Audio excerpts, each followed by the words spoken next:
Eagles Entertainment. The journey to the draft is driven by AAA. AAA, roadside is their strong side. Make AAA a part of your game day today. AAA, go ahead. With the 25th pick in the NFL Draft, the Philadelphia Eagles select. You're listening to the Journey to the Draft podcast, driven by AAA. Welcome to the Journey to the Draft podcast, driven by AAA. I'm your host, Fran Duffy. We've got a really fun show for you today because not only are we going to go through the grapevine, we'll do our normal thing. We've got Todd McShay's mock draft. We've got Josh Norris's top 50 that was just released. So we'll take a look at those. But we're going to look a little bit around the NFC East today. We're going to look at Washington. We're going to look at New York. We're going to look at Dallas. And we're going to see what are their tendencies on draft weekend. We'll look over the last few years. We'll look at their needs. We'll look exactly how we think they could attack the draft at the end of the month. So I'm really, really excited for that conversation with McPherson and Ben Fennell. We've got Pick 6 once again, where this week we're going to do a little bit of something different. I don't think we've ever done this category on Pick 6. 6 players who could ultimately be surprise picks somewhere in round 1, but who ultimately make a lot of sense. So we'll try and find some pairings here of players with teams that aren't necessarily being talked about. And then we've got your questions at the end of the show in our draft mailbag. All that being said, let's get things going here. It's time for Draft Buzz. Now it's time for Draft Buzz. All right, guys. Well, before we get started here, C-Mac, Ben, how's life so far? What are we, day 19 now of being held at home? I've lost count at this point, to be honest. It seems like it's going to be at least through the month of April. You just take it day by day. I tell the wife and the kids, on days where it's nice outside, you can get outside, get a little fresh air. That certainly helps a lot. But thankfully, everyone in our family is healthy. Hope everyone out there listening is healthy. And a special thank you to all the people who are still working, especially the doctors, nurses, grocery workers, who are just keeping on, including my mom, who works at Overlook Hospital up in Summit, New Jersey as a nurse. So I hear the stories and how real it is every single day from her pretty much. And it's really, really important that everyone just stay inside, stay as safe as possible so that we can get through this together. Yeah, no question. Having family that work in that realm as well, it's you definitely hear about how dangerous it is. So everybody, please stay at home. Ben, we do have sunshine today. Yeah, I see that out there, and I got some yard work. So the first week was a little tribal. I was a little animalistic. I was staying up all hours of the night, sleeping in. There was no structure. This week's different.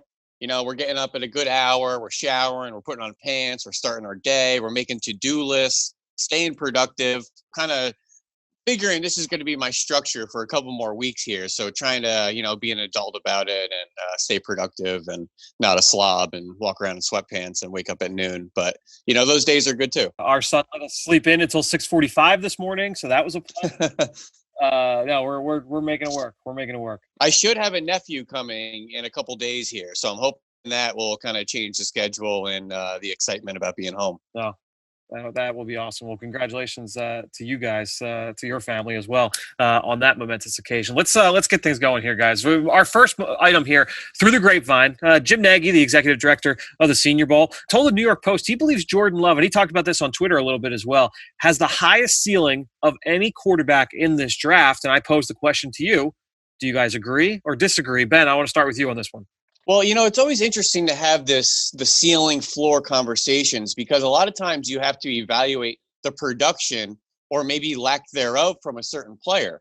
And I think Jordan Love just left a little bit to be desired because he didn't have the weapons around him, because he had tons of drops every week, because he's a strong arm athlete that played at Utah State. You think that there's a little bit more room to grow and that he could become something more than he is right now. So it's kind of like the way swimmers almost sandbag the season. So at championships, you can improve your time because at championships, you always want to come in with the lowest time. So I think because Jordan Love maybe didn't produce like Joe Burrow did or Justin Herbert, that just leaves him a little bit more room to grow in the NFL as opposed to doing that on Saturdays in college. So I think with his tools, his 6'4" body, his strong arm, his mobility, all that in combination, you could really see the tools and the traits to be a successful quarterback on Sundays that maybe you didn't see in the win column at Utah State. Ben, great points there. And going back to something that Jim Nagy actually said on Twitter about Jordan Love, is that he said that Love will throw into bigger windows in the NFL than he did in college, which it's incredible to even think that that's a possibility. The big thing with Love that I'm a big fan of his is from seeing him at the Senior Bowl is that he's willing to throw with anticipation. That's something that you need to see from young quarterbacks making the transition to the NFL. But when it comes to the ceiling discussion, I wonder if he were coming off the 32 touchdown, 6 interception campaign of 2018 versus his performance in 2019, would it be a completely different story? Because to Ben's point, once again, you would have seen that potential and it would be fresh in your mind. It'd be more of that recency bias case as what we're seeing with the other quarterbacks in this class. Well, that's why, C-Mac, I'm glad you brought that up, because to me, like, I go back to where I watched him in the summer. Ben, I remember being on the show and we were discussing Jordan Love and me saying, I think he's got higher upside than Justin Herbert. I think he's got higher upside than Tua Tagovailoa. Like, to me, I completely agree with Jim in that Jordan Love does have the highest ceiling, does have the highest upside. I mean, we were, from an arm talent standpoint, we're talking about like Patrick Mahomes. He's built very similarly in terms of the way that he was able to control the football and not just, oh man, look at his arm, look how far he can throw, look how hard he can throw it, but his accuracy and his ball placement, his touch to all three levels. Like, he had complete control of everything that he was doing last year. I agree. I think that Jordan Love does have the highest ceiling. I'm very, very interested to see where he ends up at the end of this month. So it's certainly going to be a very interesting case study moving forward because, C-Mac, you mentioned what we saw in 2018, a little bit different than what we saw in 2019 with Jordan Love. All right, let's get into the next part. This was kind of the thing that I was really, really excited about for this episode, and that's calling it right now Scouting the Scouts. So we're just going to kind of look around at the division rivals for the Eagles, the Washington Redskins, the New York Giants, and the Dallas Cowboys. We'll start down in the nation's capital in Washington. You got a new coaching staff, obviously, with Ron Rivera, who's been around, for a long, long time. But Kyle Smith was promoted to VP of Player Personnel. Bruce Allen is out. Now, the reports were that Kyle Smith has actually run the draft down there in Washington for the last 2 seasons, so 2019 and 2018. So we don't know exactly how true that is. We know, obviously, that Daniel Snyder was very involved with the selection of Dwayne Haskins and things like that. But ultimately, I think you look at Kyle Smith, who's been there for a long time, has come up through that system. He's the son of A.J. Smith, the longtime general manager out for the San Diego Chargers. Some of the trends that I picked up, just kind of looking back over the last 2 years. Number one, they certainly draft for need more often than not through the course of the entire draft. Last year, they seemed to place a lot of importance on guys that were very productive players from start to finish. So whether they were just productive in 1 year, like Haskins was for Ohio State, or whether they were very productive over the course of a multiple span of years, guys like Montez Sweat, I think that you look at the way that they drafted, they certainly seem to place importance on guys who were very productive. They were very honed in on drafting players from the Power Five, not a lot of small school guys over the last couple of years. They seem to be targeting especially Alabama and Ohio State players, not just through the draft, but through free agency, through trades, through waiver wire pickups. They've collected a lot of talent from those 2 schools over the last couple of seasons. And then the coaching staff's going to have a voice. Ron Rivera, he had a voice down in Carolina. Jay Gruden had a voice last year in Washington, especially on day 3 of the draft. Dan Snyder will always have a voice as well. But I think the coaching staff will obviously be very involved with their player selection. So to me, I think what we'll do for these exercises, I'll kind of go through each team and say, okay, these are the trends we're seeing. And then we'll go to C-Mac. And C-Mac, what are the needs that you see? And kind of looking at that roster, the way that team is built, how do you view this Redskins team going into the NFL draft from a need standpoint? All right, so I'll start with Washington then. So for needs, I'm going to start with offensive tackle. Okay, so I'm going to go into this. Let me preface this. I'm going into this saying that they're going to be good with Dwayne Haskins and Kyle Allen at quarterback, okay? Because that's a big, big discussion point because that completely will change the complexion of the draft if at number 2, Washington says, we're going to take whichever quarterback doesn't go number 1 at that spot. So going into it with that mindset, I think offensive tackle is number 1. Trent Williams is technically still on the roster, but that relationship seems to be fractured beyond the point of repair, even with Rivera coming in. Morgan Moses is getting up there in age. They have Cornelius Lucas as a stopgap at left tackle. Jerron Christian, a former draft pick, is unproven. So if you're going to go with a second-year player in Dwayne Haskins, you want to give him the most protection possible. Linebacker I have as number 2. They're transitioning to a 4-3 after being in a 3-4. I think pretty much since 2009, if I'm correct. They brought in the ageless one. Thomas Davis is at second level. Sean Dion Hamilton, I think, is a good player, but I think there are going to be some issues covering the middle of the field. and they need another playmaker. I'm going to look at tight end first here. Jordan Reed and Vernon Davis are gone, but they need someone to go with Terry McLaurin, who had an outstanding rookie season. So top three needs I'm looking at for Washington: offensive tackle help, linebacker, tight end. Now, the next step of this exercise now that we know some of the trends that we've seen and we've gone through what their needs are, I mentioned that this is a team that drafts particularly for need. Ben, I kind of tasked you with picking some players that kind of make sense. And I think we're all kind of penciling in Chase Young. Seems like he kind of fits a lot of what we're talking about. Yeah, and I think it's going to be an interesting conversation to see if they really need to address that position. I know they could get a blue chip player like a Chase Young, but we just addressed that with Montez Sweat after reinforcing the defensive line the past previous drafts. Going through CMAC's needs right now, I wonder if they can get out of that coveted number 2 spot to maybe a Miami or somebody looking for that quarterback of the future to maybe stockpile a corner and a tackle of the future, to move past the Trent Williams era to get out of the Josh Norman era at corner there. So I'm just wondering if you could get out of 2 and you could still walk away with a Jeffrey Okudah and maybe a Josh Jones in the 20 to 30 range of the draft. So I think it's going to be really interesting how the new kind of front office mix there with Ron Rivera and obviously the young guy, Kyle Smith, to see how their philosophical approach goes moving forward to say, hey, you know what? We have too many needs to address than going after a position we've already addressed. And I think the positions they need, corner, tackle, linebacker, some receiver help, some exciting players out of the backfield to go with Darius Geis, and we'll see what Bryce Love can provide after being kind of injured down the stretch of Stanford.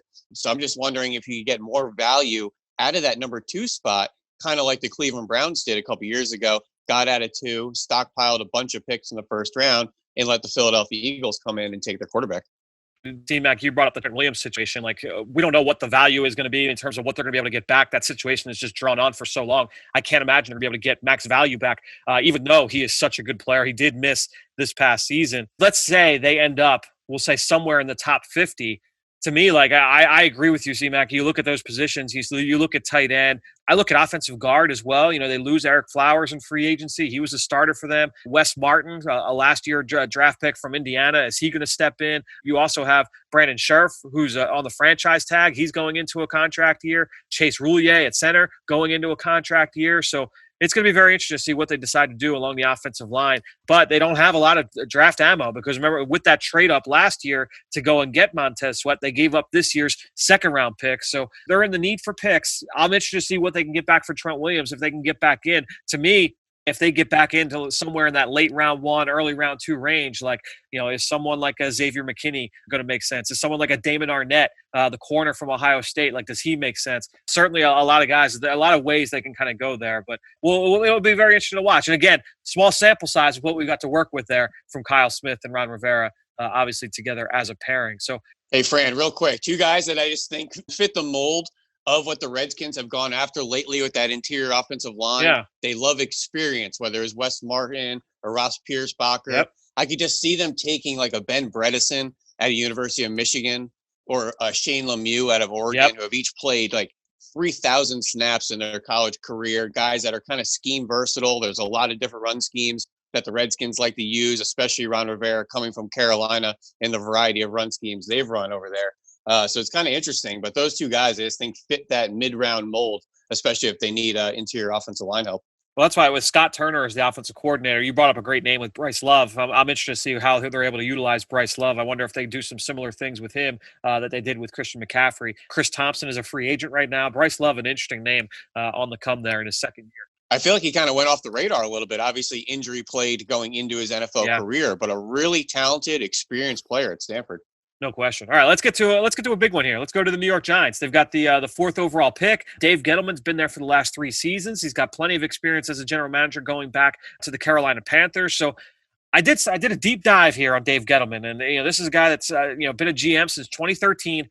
He has never ever traded down at any point in the draft. That is one of the wildest stats of any team or any general manager, any decision maker that I've come across. That to me is really, really interesting. They certainly draft for need early on days 1 and 2. They'll go best player available when they get to day 3.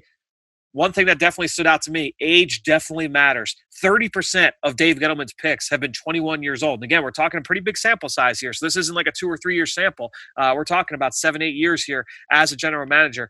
30% of his picks have been 21 years old. Even though they trend towards seniors, he likes experience. He likes high character guys that have been leaders, stuff like that. They're young seniors. He goes with guys that are 22. They typically don't draft older players. So that's something to keep an eye out for. They stay away from red flags. Guys with medicals, they don't really take any medical red flags. Only one off-field guy that I saw that they've taken out of college. So all of his top picks were deemed as tough, competitive guys, physical guys, high character, all that stuff. So they definitely trend that way.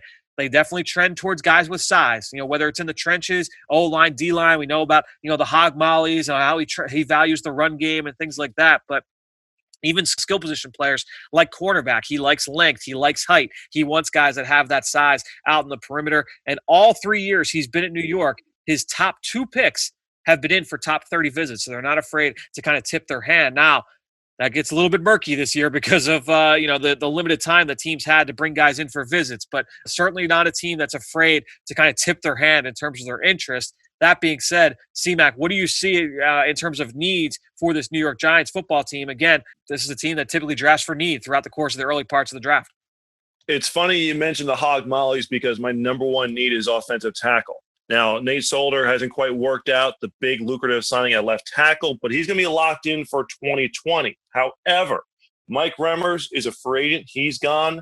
Last year starting right tackle. Right now, you have former Cowboys swing tackle Cameron Fleming taking that spot. So that right tackle spot is a key to watch. Something I noted here, the last time the Giants used a draft pick above the 7th round on an offensive tackle was Eric Flowers in 2015. And we all know how that one worked out for them. So another second-year quarterback, you need to protect Daniel Jones, Danny Dimes there. They got to protect him there in New York. Second need, it's going to be interesting with the transition to the Patriot-style defense, but I still put edge rusher as the number 2 need. Last year's sack leader, Marcus Golden, is on the free agent market. He's unsigned.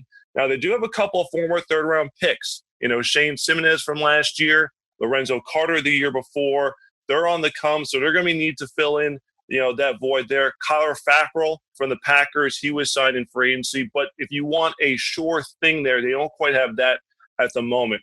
And again, going back to offensive line, the center spot, last year's starter, John Halapio, is a free agent recovering from the Achilles injury. The guard spots, they're very, very set there with Kevin Zeitler and Will Hernandez, but the center spot, a big question mark. And the fourth need I put here was safety. You have the starters in Jabril Peppers and Julian Love, but Antoine Bethea and Michael Thomas, who played a lot of key snaps for this team last season, they're on the free agent market. There's just not much experience after Peppers and Love. So top 4, offensive tackle, edge rusher, center, and safety.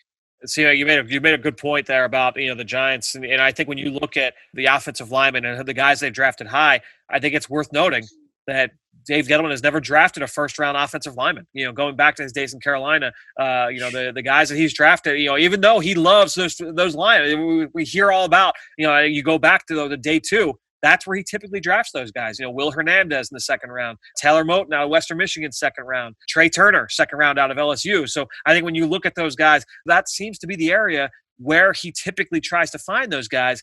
Everybody's penciling in offensive tackle, whether it's Tristan Wirfs or Mekhi Becton or Jedrick Wills. Could they go a different direction? Ben, how are you kind of seeing players that, with what we've given you now, who are some of the players you feel like could be in their crosshairs? I feel like that position in the draft is at such a crossroads because there's so many different directions they can go. I feel like the draft really starts at their pick because they can address so many needs. I want them to get that quarterback of the defense moving forward, but then they go get Blake Martinez in free agency, and they still have Jabril Peppers that they traded for and gave up Odell for. So they obviously see him at some future value.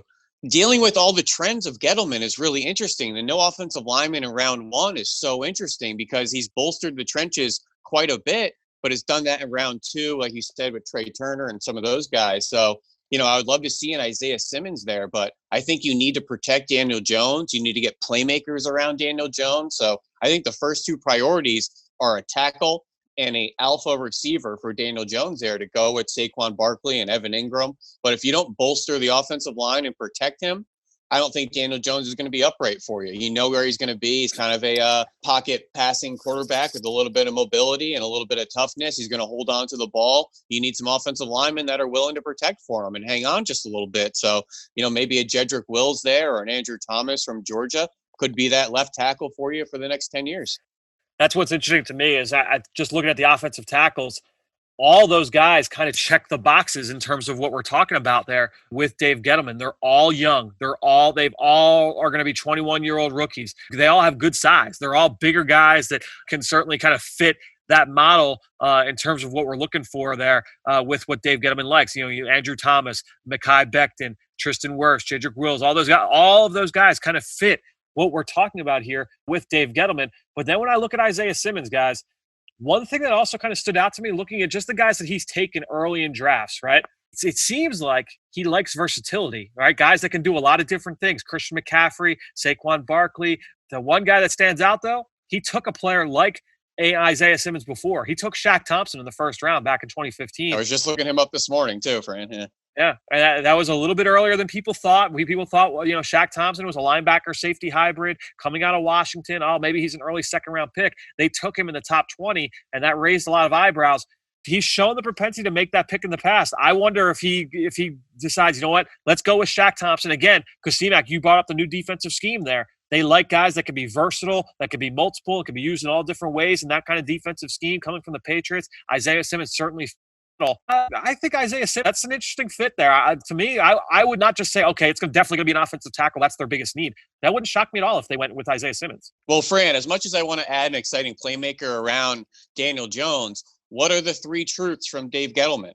Stop the run the ball, rush the passer. So as much as I get excited about those fringe players and the exciting playmakers, I feel like you need the building blocks and the brick-by-brick mentality that if you don't have the offensive line or the defensive line, the coverage won't hold up, your quarterback won't hold up, you won't be able to push the ball down the field, won't be able to run the ball. I feel like when in doubt, bolster the trenches. And I think that's kind of Gettleman's MO, that I think Giants fans are going to be a little bit upset to not take a CeeDee Lamb or a Jerry Jeudy there at that pick, but there's going to be a lot of positional value at receiver, tight end, running back on day two, that early in the draft, we've seen Gettleman before, you go after the trenches when in doubt. I do wonder if he'll break that trend about trading down this year, too. They broke one trend last fall. Guys, remember, the Jets and the Giants had never made a trade before in the history, in either franchise's history. Those two teams had never made a trade. They obviously made that trade last year for Leonard Williams. I wonder if they buck another trend this spring and trade down. Because, as I mentioned, with all those tackles there that kind of fit the bill, if they're happy with any of them, I wonder if, we trade down a few spots, maybe we still get a Tristan Wirfs or we still get a Mekhi Becton at 8 or 9, and a team can move up and try and get a quarterback. That would be something certainly to keep an eye on. Those conversations are so much fun to say, hey, you know what? Should we go get a Isaiah Simmons at 4? Or can we get Austin Jackson and T. Higgins later in the first round and address multiple needs? And those types of conversations are going on in draft rooms as we speak. Yeah, Carolina. If Carolina said they definitely wanted to move up for a quarterback, Marty Herney and Dave Gettleman, they worked together in Carolina. They certainly have plenty of relationships there across the scope in terms of that building. That would be an interesting one to kind of keep an eye on here. Guys, let's look now into the Dallas Cowboys and Stephen Jones. Now, Stephen Jones has gotten promoted to that role as the VP of player personnel. He's been in that role for 10 years. So decent sample size for me to kind of dig into some of the data here. Another team that drafts for need on day one, they'll go best player available later in the draft. Starting on day two, they'll kind of go BPA. But early on, they draft for need more often than not. One big tell for this team, guys, a third of their picks have come in for top 30 visits. Very, very, they're very open with who they've got interest in before the draft. Only 2 of their first rounders since DeMarcus Ware came out of Troy were not in for visits. One of them was Mo Claiborne, and the other was Ware. Mo Claiborne they traded up for, if you guys remember, back in 2012. They traded up high into the first round, into the top 5 to take him. So very, very interesting there in terms of the guys they bring in for top 30s. As I mentioned with New York, with the lack of visits this year, we'll see if that trend gets broken. But another team where age matters. 8 of their 9 first-rounders under Stephen Jones have been 22 or younger. They have not taken a 24-year-old rookie since 2015. So we're talking 4 full drafts since they've taken an older player out of the college ranks. So that's something to keep an eye on. On days 1 to 3, or 1 through 2 rather, they are not afraid of players with either character concerns or medical concerns. So you look at, Ezekiel Elliott, Randy Gregory, so much was made about those guys pre-draft. And then Jalen Smith, obviously, from a medical standpoint, Leighton Vander Esch from a medical standpoint, not afraid of red flags. That's certainly something to keep an eye on there with Dallas. And then they definitely trend towards bigger schools as well. Only 7 of their 80 picks under Stephen Jones have come from the FCS level or lower. 70% of their picks have come from the Power 5. So they definitely trend towards bigger schools overall. With that being said, another team that drafts for need, C-Mac, wrap us up here with the NFCs. What are the big needs that you kind of see with this Dallas Cowboys operation? Wow, Fran, that's tremendous insight, first and foremost. Really, really good job digging into the notes on what these teams have done in the past. So I'm going to look at edge rusher once again to start off here with the Cowboys, because they've got DeMarcus Lawrence and they lost Robert Quinn. They've lost Kerry Hyder. Michael Bennett's a free agent. You have a third-year player in Dorrance Armstrong, but he's no sure thing. Tyron Crawford, who can play end tackle, is a potential cap casualty coming off hip surgery. So edge rusher for me is number 1 there. Number 2, the stunning retirement of Travis Frederick makes this a gaping hole on what is otherwise a very, very good offensive line. So center I'm putting at number 2 because there's no clear-cut answer there. Third, wide receiver. Yes, they got Amari Cooper back, okay? They have Michael Gallup back, another good outside receiver, but who is your slot? There's no Randall Cobb. There's no Tavon Austin at this point. It's Cedric Wilson, a former 6th-round pick in 2018, who's pegged to be in the slot right now. So depth overall after those first 2 is the number 3 need for me. And then 4th, linebacker. Yes, Sean Lee is back for another year, but I think he's on the downslide of his career. There's legitimate questions about Leighton Vander Esch. You mentioned him with the neck injury. Jalen Smith, can they rely on him to remain 100% healthy for a whole other season? It's just from a depth perspective, it seems like they're 1 injury away, and they've got such good play out of the linebacker group that they're 1 injury away from being in big trouble. So, Ben, before I turn to you, just to go down, edge rusher, center, slot receiver / depth overall at the position, and linebacker are the 4 I have for the Dallas Cowboys. Well, Fran, you always say you should go into the draft ready to play a game.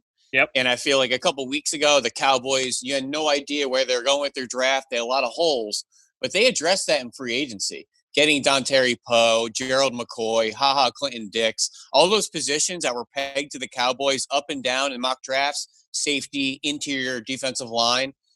Now they address that in free agency. They can play a game tomorrow if they need to. And that's what it's all about in free agency. They can go into that mid-round pick willing to go wherever their board falls, whether that's a Xavier McKinney of the future at the safety position or finding that exciting receiver to pair with Amari Cooper and Dak Prescott and Zeke Elliott, or maybe having that exciting, explosive interior defensive tackle like Javon Kinlaw maybe fall to the mid-teens there to pair with Gerald McCoy and DeMarcus Lawrence there. So I think their ability to address all those holes in free agency really makes it flexible on draft day. And I'm glad they didn't break the bank at receiver in free agency, because we all know this is a deep draft. Next year's a deep draft as well. So I could see the Cowboys maybe doing what the Packers did 2 years ago and literally taking 3 receivers, 3 running backs, and loading up some skill players for Dak Prescott.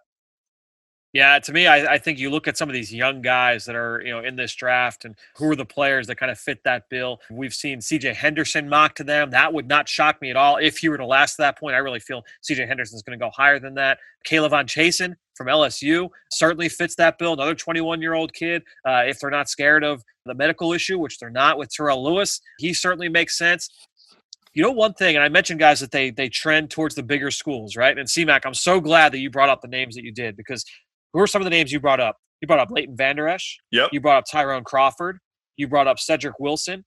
One small school that they seen, Kellen Moore, they all – Boise State, yeah. They've trended a lot of Boise State guys. Is one thing that stood out. I wonder if a Curtis Weaver from Boise State fits a need, right? He's on the younger side. He was very, very productive I wonder if Curtis Weaver is a guy that ends up down in Dallas as well. No, it's going to be an interesting team to follow. Again, it's going to be a little bit tougher this year than normal because of the lack of visits. Before, you can kind of point and say, all right, one of these guys is going to be their first-round pick. We're not going to get that opportunity this year. So it'll be interesting to see exactly which direction they tend to go. Well, guys, that was a really fun part of this conversation. Last week, we debuted like our position superlatives, and we're going to quickly do the same thing here. We're going to go into the trenches this week.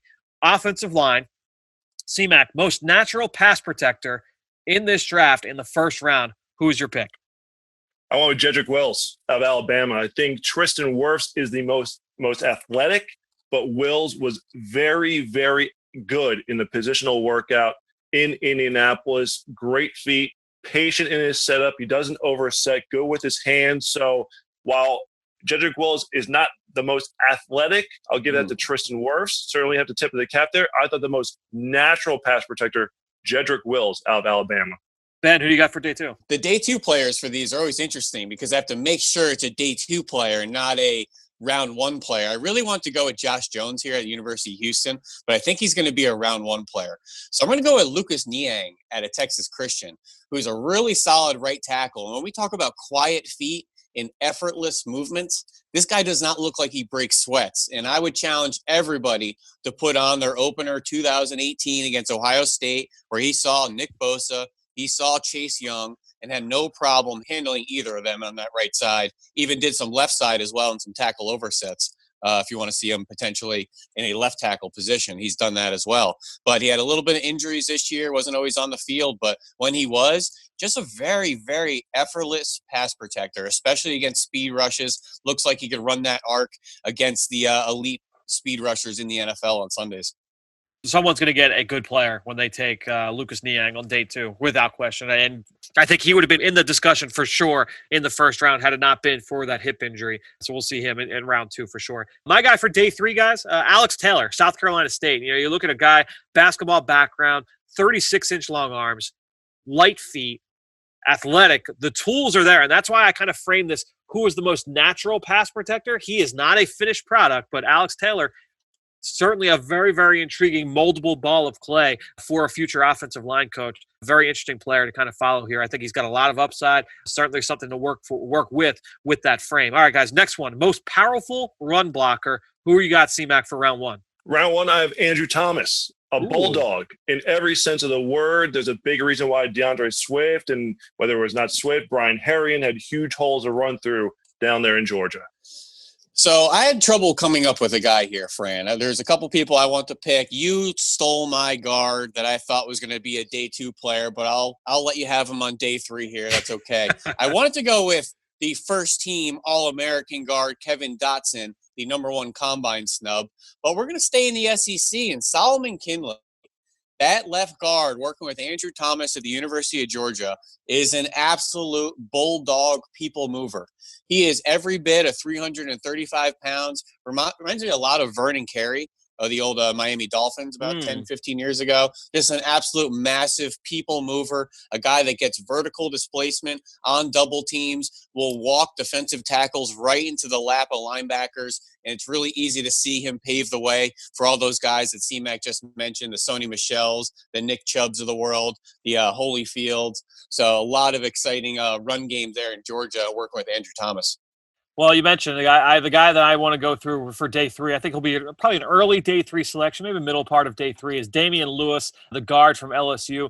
Ben, when we have Jeff Stoutland on, in the studio to break down film, what does he always talk about? Smashing stacks, right? Double teams in the run game at the point of attack.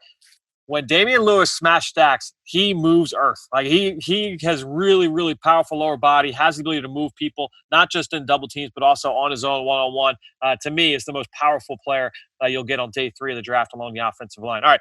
And real quick, Fran, just talk about these guys, Damian Lewis, Solomon Kindley, Kevin Dotson. Are they scheme-specific guys? These are guys that get great vertical displacement, get good movement. Do you trust them in zone schemes?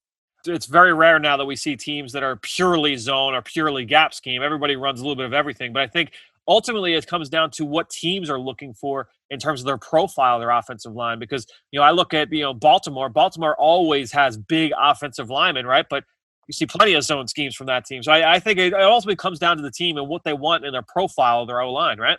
Yeah, absolutely. And I think it's always interesting, too, in how those guards are used, not only in the run game, but in the pass game, to see who are they leaking out on the perimeter? Who do they get in space on screens? Because obviously colleges are going to try to get their most athletic guys in space. So if you see at LSU, it's mostly Shadik Charles and the right tackle out in space instead of Damian Lewis. Maybe Lewis isn't a guy for those athletic screen teams, and maybe more of a gap scheme, power running attack. Great one. All right, well, guys, next one. Best technician along the O-line. C-Mac, we'll start with you on day one. I had a hard time going with the tackles in terms of more of a refined product. So I want to give some love to the interior guys. And I'm thinking of a guy you can plug in on day one. That's Cesar Ruiz out of Michigan, athletic, sound. Loved his positional work at the combine, showed the athleticism.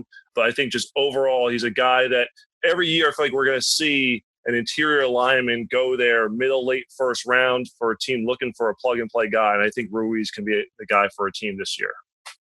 All right, so Fran, I got two names again. I think one's going to leak into the first round. That's Austin Jackson, who I think has some of the best hands in the entire tackle class. Great independent hand usage. I would challenge everybody to watch his bowl game against Iowa, where you see him go against AJ Epinesa.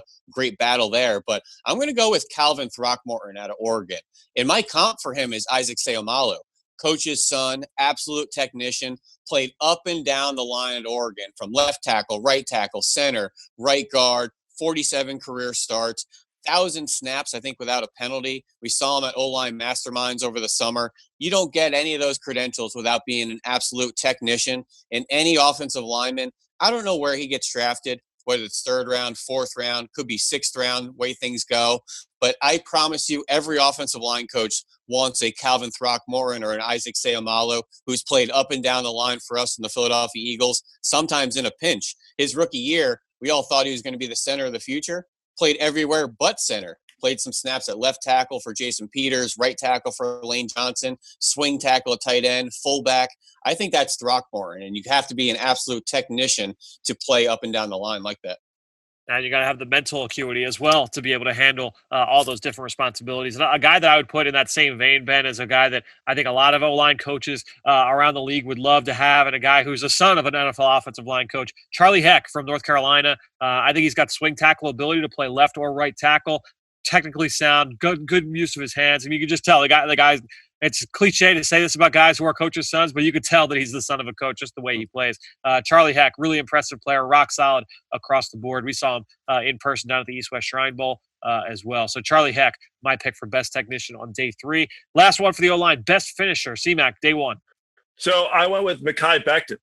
Mammoth at 6'7", 364 pounds, and he relishes and plays like he's the biggest man on the field, just nasty. I put that as nastiest player, so I'll go with best finisher here for Mekhi Becton out of Louisville. I was really thinking about Becton there, C-Mac, and I was wondering, I don't know if Becton's a finisher. He's kind of a starter because a lot of times he's the one initiating that contact, and then all of a sudden that defender's on his back. That's obviously an easy pick right there. I love that. I'm going to go with Ben Barch out of St. John's. This guy was not afraid to get defenders on their back, go down and finish them with some pancakes as well. Really fun player at St. John's that I don't think is getting enough love in this deep tackle class.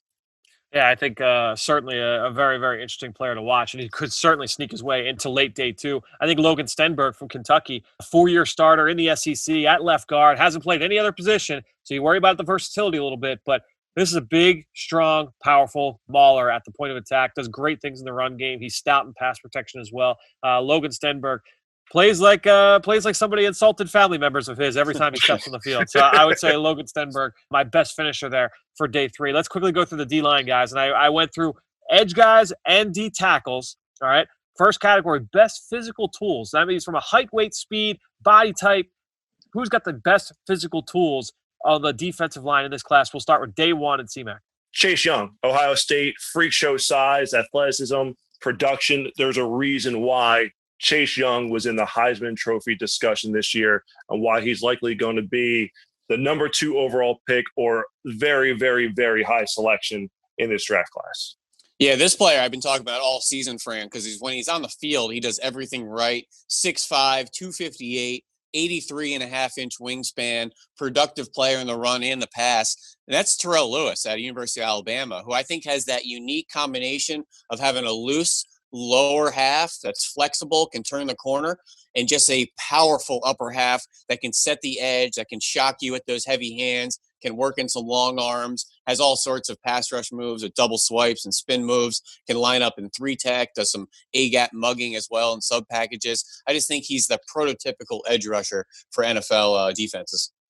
Yeah, and one guy that I'm going to go with for day 3, a player that you would have been hard-pressed to not find a mock draft back in the summer that did not have Julian Okwara in round 1. I never was quite there with him, but I think that you had really interesting tools for day 2.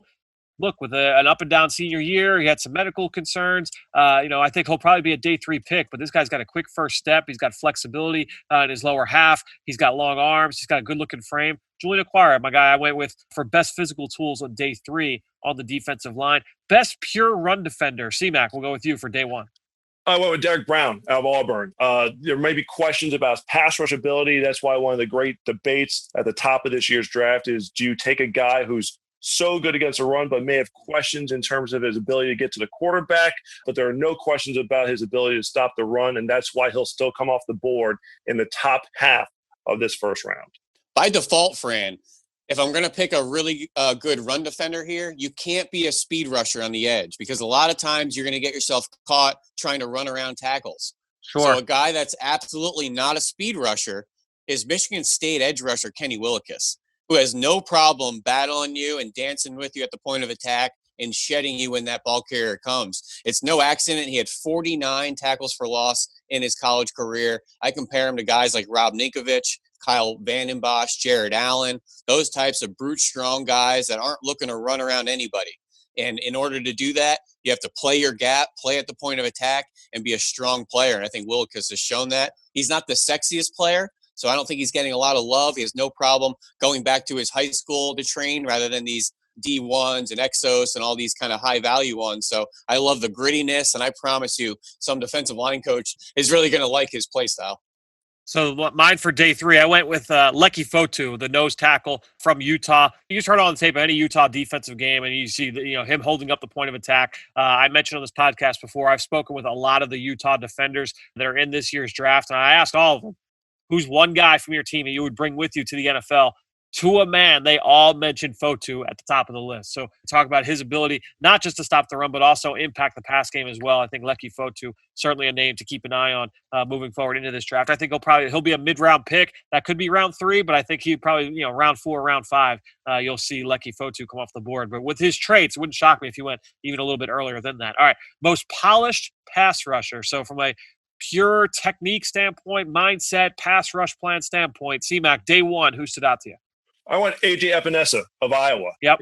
Not a great timing and testing workout, good positional workout, but obviously not a great athletic timing and testing workout in Indianapolis. But he knows how to get to the quarterback, great hand usage, understands angles. That's why he's still going to be a first-round selection, even though he's not going to be one of those guys who flies off the edge in the NFL. Yeah, that's a great pick, C-Mac. And I feel like we've come so far removed from that 2018 season, Fran, where A.J. Epinesa really didn't play much for Iowa. He was just a pass rusher off the bench, and he was pretty good when he showed up and was on the field. But that was what he did. He was a pass rushing technician to a T. That's a really good pick there, C-Mac. I'm going to go with LSU pass rusher Clavion Chasen. And even though he only had 6.5 sacks and really didn't have the production, watch him on a down-to-down basis. And he has a variety of pass rush moves and tricks, from obviously turning the edge with speed rushes, but the double hand swipes, the chops, the spin moves, the counter rushes, can also play the run, so he doesn't have to come off the field. He's been working this past week with one of our footwork gurus out there in California, so check out his Twitter account to watch these kind of quick footwork drills. Really impressive to see, but he's a guy that's an instant pass rusher off the bench, and if he can't play in early downs in the NFL, at the very, very least, he'll come in on sub packages for you and get quarterbacks. So for me, for day 3, I went with a guy that I've always liked, and then going back to the summer, is Kendall Coleman, the defensive end from Syracuse. There's been a lot of talk about Alton Robinson, his teammate on the other side, but Kendall Coleman, such a savvy pass rusher. He's really good with his hands. He's got a couple of really good moves in his bag to beat offensive linemen with. I talked with him out in the combine, and just a really impressive kid. I look at Kendall Coleman as having a really good idea of what he's doing. He doesn't have great physical tools. You worry a little bit about that first step. He's on the smaller end, but this is a guy I think is going to make it in the NFL as a backup and the ability to come off the bench kind of as a change-up pass rusher for a team. Kendall Coleman, my guy, for most polished pass rusher on the third day. Last category, guys, most versatile defensive lineman, day one, C-Mac. I went with Marlon Davidson of Auburn, and he probably would be a late first round if he's going to be a first round selection at all, but he can play inside, play the edge. He showed up at the combine 6'3", 303 pounds, probably could shed a little weight to play more on the edge there, but the hustle and motor for a man of his size, I felt was something that was worth spotlighting here. But he has that versatility to play up and down the line. So Marlon Davidson out of Auburn is my most versatile, top-tier defensive lineman. That's a good pick there, C-Mac. I have no idea what to do with Davidson. He played all over the line at Auburn. He could be an edge rusher, a three-tech, who knows. I wanted to go with these exciting hybrid players, the Josh Uches, the Zach Bonds. But just because you're not one position doesn't make you a jack of all trades, master of none. So I'd rather go with these edge rushers like Yatur Gross-Matos or Bradley Anai that can play the edge for you and have no problem sliding into three-tech and some sub-packages as well. I think they're strong enough to hold up against the run on the inside, and I think you're going to try to get them in space against some guards, just like some schemes in the NFL use, like the Philadelphia Eagles, and sliding Brandon Graham inside or Derek Barnett inside to try to get some matchups against bigger offensive linemen. I think there's a lot of guys in this draft that can play on the edge and have no problem sliding in at three-tech as well. I think every defensive line really wants to get faster, more explosive with those defensive tackles.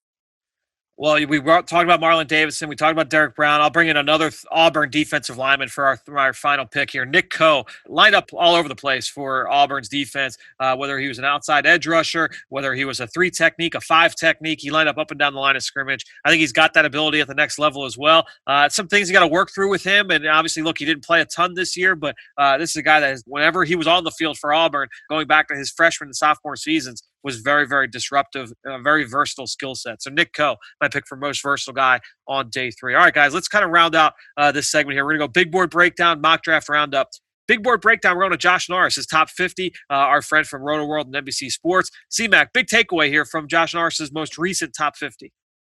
There are a lot on this one. I'm actually trying to go through all my notes here to try to figure out which one was the one that I liked the most. But CJ Henderson, the cornerback out of Florida, I think he's going to go top half of the first round, was outstanding at the combine from an athleticism and a positional workout standpoint. But even though he's still cornerback 3 for Josh Norris, he's the 31st best player. Thought was very, very low, especially since he's been gaining steam throughout the pre-draft process. So Jeff Okudah was CB1, Christian Fulton, LSU is CB2, has Henderson as CB3, but thought a little low there as the 31st best player in the draft. All right, Fran, I have 2 major takeaways. Number 1 is the edge rusher group, seeing Yatur Gross-Matos as his edge 2, but Darrell Taylor has his edge number 4, squeezing into his top 50 at the University of Tennessee. And every year, good players on bad teams will be mis-scouted every year. And I think Darrell Taylor, Nigel Warrior at University of Tennessee are really good players that were stuck on bad teams there.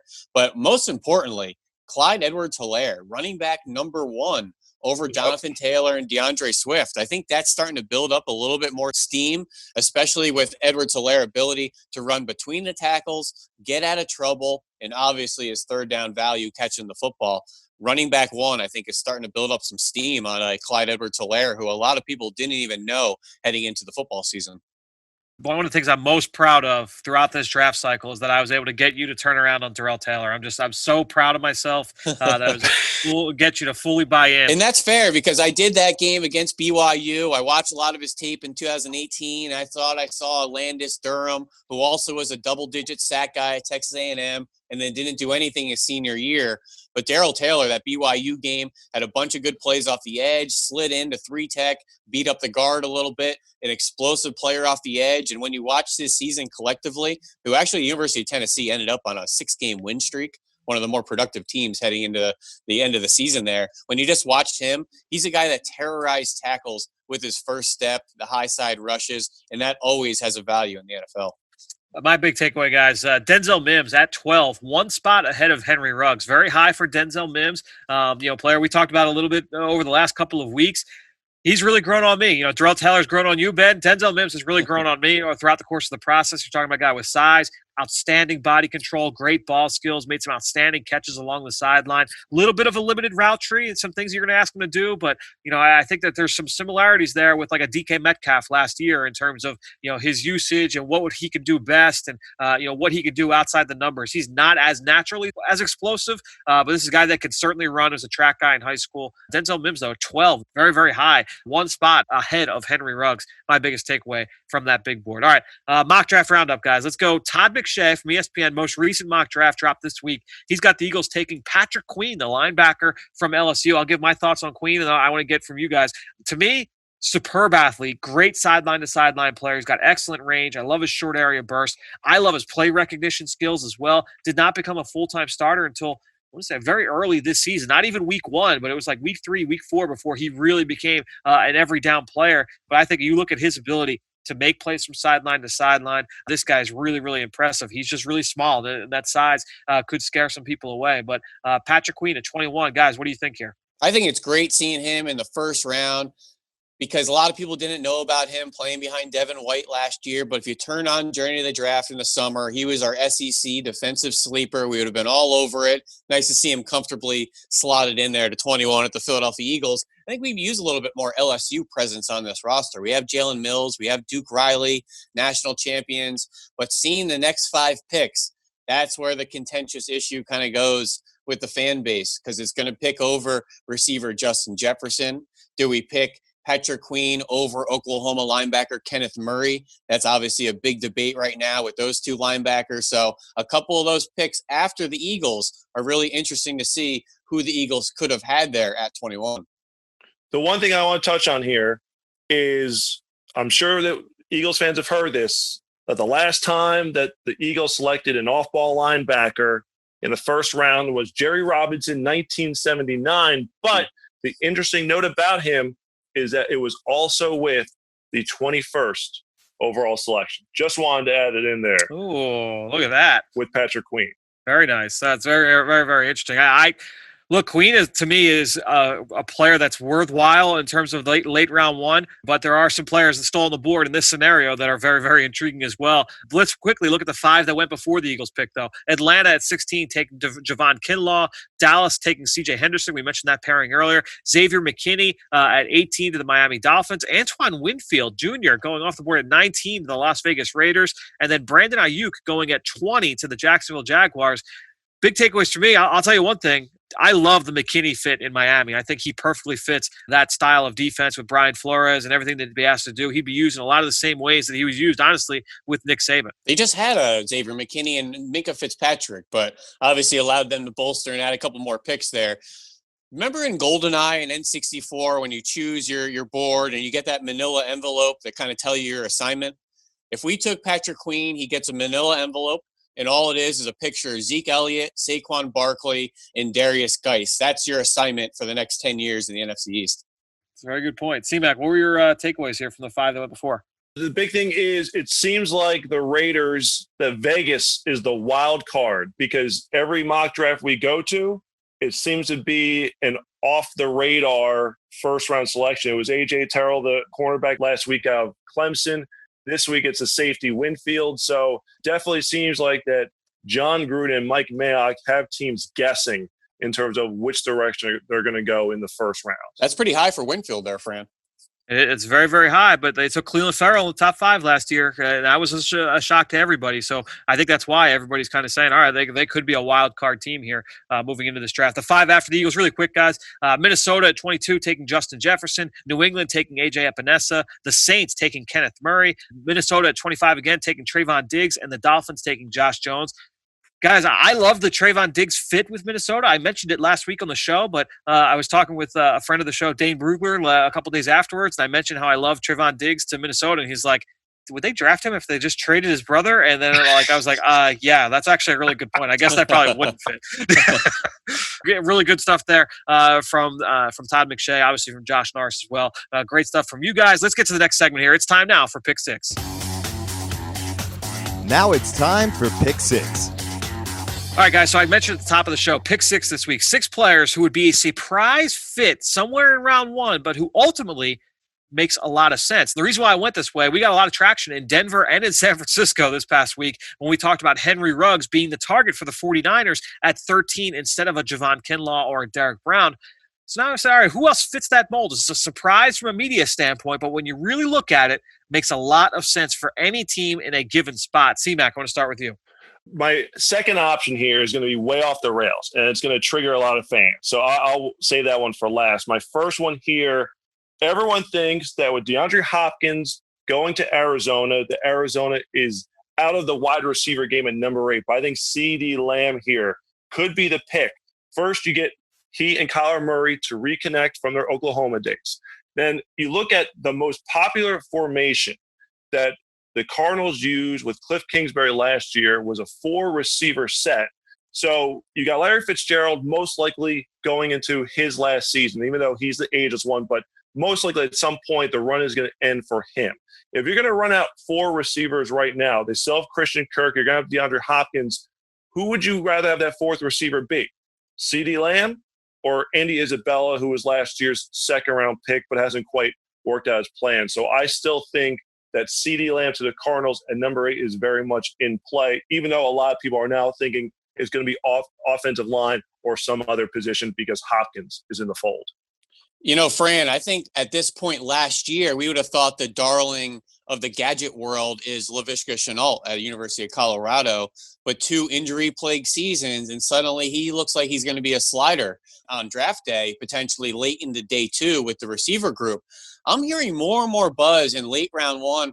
Obviously, we want those Deebo Samuel type of players like Jalen Reagor.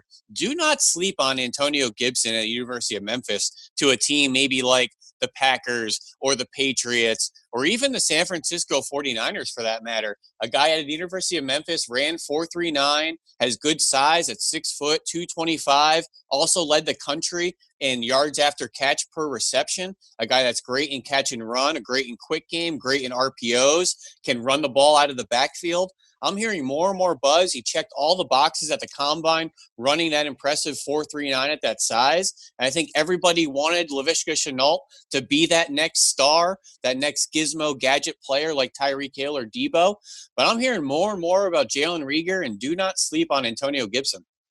Oh, I love that. That's a really good point there with Antonio Gibson. C-Mac, I love the CeeDee Lamb pick as well. Remember, Arizona, Steve Keim, a team typically that goes best player available. So, Larry Fitzgerald up there in years, CeeDee Lamb would make some sense. I'm going to go Isaiah Simmons to the Cleveland Browns at 10 overall. If you list the team, obviously everyone's penciling in offensive tackle. To me, you look at Andrew Berry and say, all right, hey, he's a former DB. He sees the value in a guy who's very versatile. Joe Woods, new defensive coordinator, he needs a player, kind of fits that skill set. They've had a lot of safeties that have left that roster there this offseason. There's the team that, we'll see if they decide to go need or best player available. But Isaiah Simmons to Cleveland, I think is an interesting fit. C-Mac, what's the one that you feel will go off the rails here? Where's your second pick? I had a lot of fun with this one. How about Jordan Love to the Dallas Cowboys at 17? You don't have the long-term deal in place with Dak Prescott.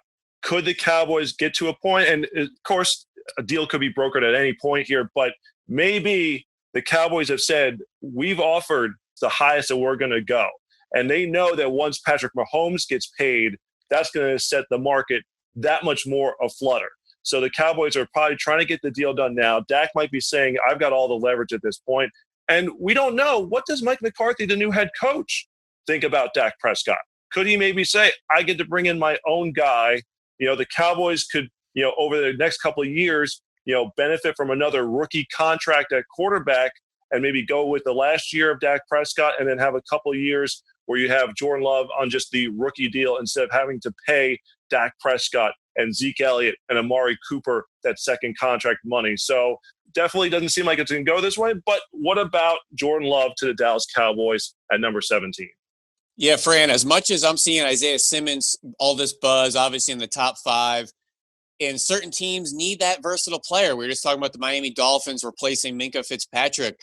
Don't be surprised if we see Jeremy Chin at the University of Southern Illinois sneak into the first round, whether it's to a Dolphins there at 26 who could use that versatile player on the back end, or even to the Oakland Raiders. They obviously have Jonathan Abram at Mississippi State. They addressed the linebacker position in free agency with Kwiatkowski and Corey Littleton.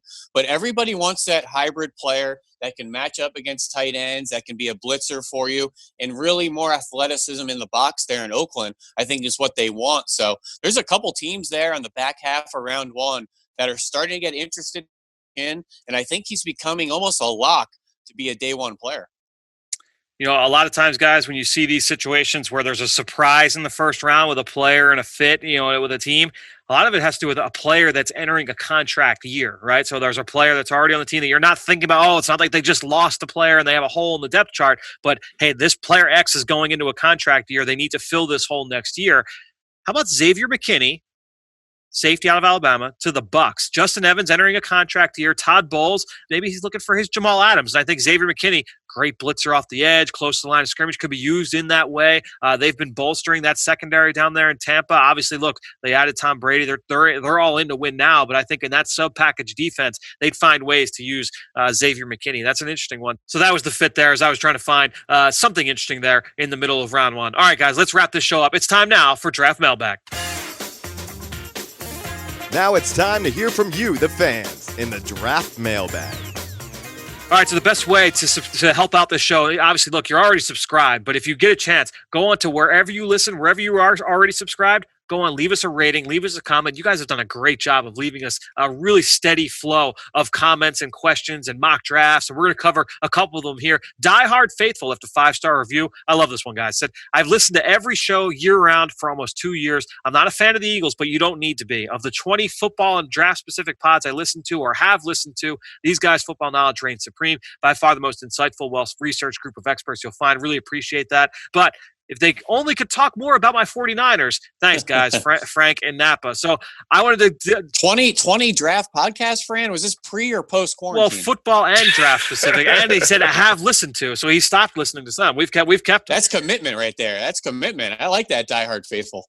But now I feel like we got to dedicate a little bit of time here to the 49ers, guys. Absolutely. And this is the team that they've got. Look, it's a low draft capital year for them. They've made some trades over the last couple of years, but they made a trade at the beginning of this league year, trading up to number 13 with the trade of DeForest Buckner. So the first round gets a little bit more interesting for them. I think they stay put there at 13, and I wouldn't rule out one of those defensive tackles, but I mentioned last week, and I mentioned in the last segment, Henry Ruggs, I think, makes a lot of sense for that team, for that roster, the way they kind of build things, the kind of players they look for.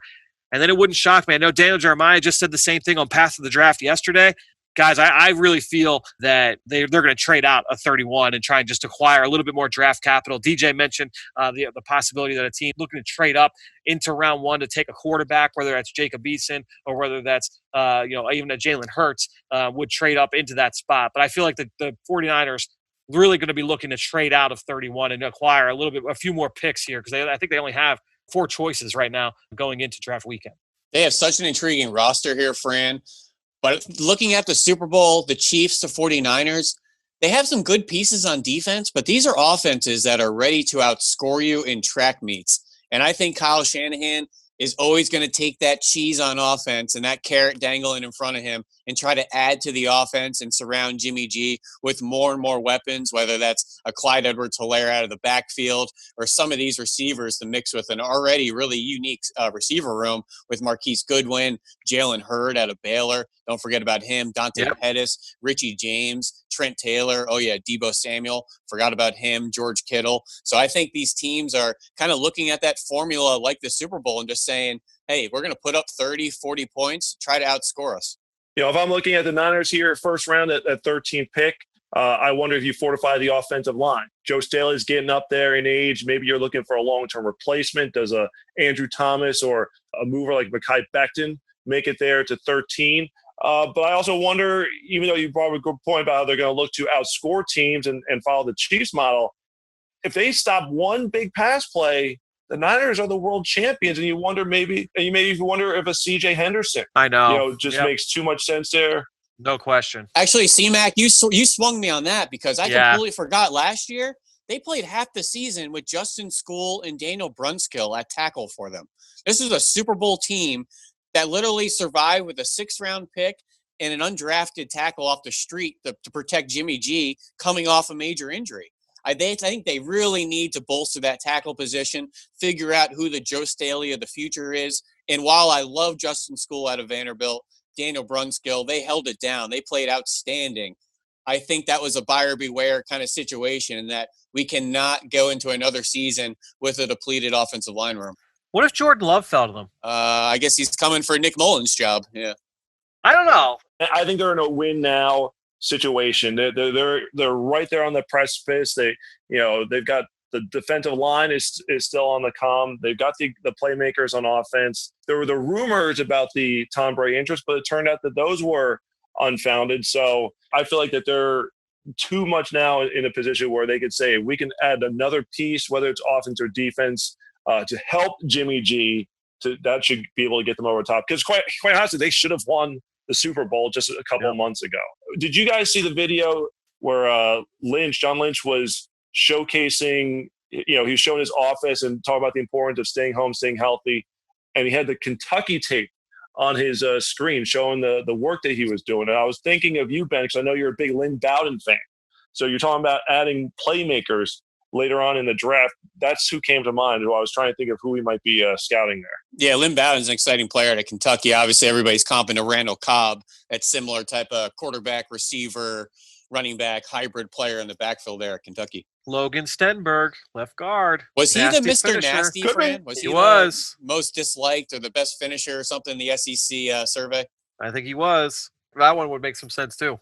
All right, let's get to the next one, guys. Great stuff. That was a really nice comment there from Frank and Napa. All right, Joe YYY left a 5-star review. Last one we're going to get to, guys. Great podcast. Keep up the great work. Recently did a mock draft on fanspeak.com using the Bleacher Report big board. Here's the mock. 1st-round pick, 21 overall, Jerry Jeudy. I said I doubt he's there, but if he is, if he's not, I would have happily taken Justin Jefferson. 2nd round, Neville Gallimore out of Oklahoma. 3rd round, he double dips another defensive tackle and Justin Madubuike from Texas A&M. A couple 4th-round picks here. Troy Dye, the linebacker from Oregon. Your guy, Antonio Gibson, the running back receiver hybrid there, Ben. And then the UCLA corner, Darnay Holmes. 5th round, safety Kayvon Wallace, man after my own heart. Nice. 6th round, Willie Gay Jr., the explosive sideline-to-sideline linebacker from Mississippi State. And then John Runyon Jr., a man after C-Mac's heart there with the last pick. 200th overall selection. Guys, this is a great haul. Big takeaway. Although Howie would have to walk around the building in a ski mask because this is highway robbery. If you're getting Kayvon Wallace in the 5th round, Darnay Holmes, who was just over at NFL Films a couple weeks ago, Greg Cosell watching tape, Antonio Gibson. Love that style of player in the Eagles offense. That's exactly what I think you need in this type of draft. And there's a lot of those gadget players available. Obviously, there's 2 exciting defensive tackles, Neville Gallimore, Madubuike, guys that can get after the passer next to Fletcher Cox there. This would be a great, great haul. Troy Dye, a guy I've compared to Nate Gary in the past, more of a coverage-based linebacker that can turn and run for you. This is a great haul of linebackers. Willie Gay in the 6th round, that's great value there for a linebacker that ran 4.4. I'll tell you what, the middle of the field is going to be completely locked down when you're talking about, when you're talking about Avonte Maddox and Nickel Roby Coleman, and you talk about Will Parks, and now you add Kayvon Wallace and you add Darnay Holmes to that group. Very, very interesting in the middle of the field. John Runyon, that's just an Eagles pick right there. Let's get John Runyon Jr. in the building here. His dad's over at NFL Films down the street. That's just an Eagles pick all day long. Yep, no question. Well, guys, great stuff as always here on the Journey to the Draft podcast, driven by AAA. Everybody stay safe at home. We'll talk to you next week here on the Journey to the Draft podcast, driven by AAA.